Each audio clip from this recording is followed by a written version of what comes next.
Hi, my name is Angela Norris, and this is a Tech Talk video from ATG USA. Have you ever wanted to modify callout boundaries, radius, corners, and line weights? In this Tech Talk video, I will demonstrate how to customize callout boundaries. First, let's modify the corner radius for the callout boundary. On the top ribbon, select View, Callout, Rectangular. Draw the boundary around the area for the enlarged plan. Select the callout boundary.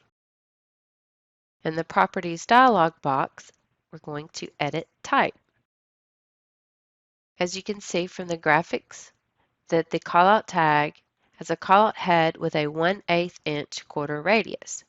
We are going to edit the callout head by duplicating one that we will call 1/2 inch corner radius.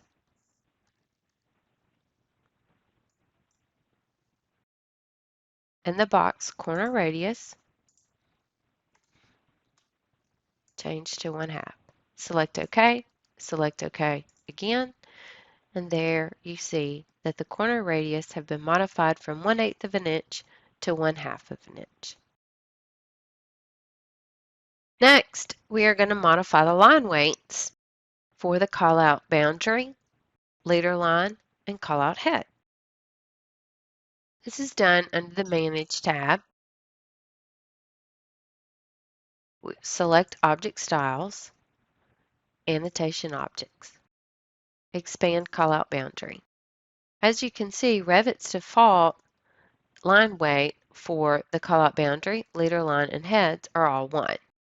This is where we can customize these line weights to meet your office standards. For the callout boundary, I'm going to modify it to line weight 6, callout leader line to 5, callout heads to 4.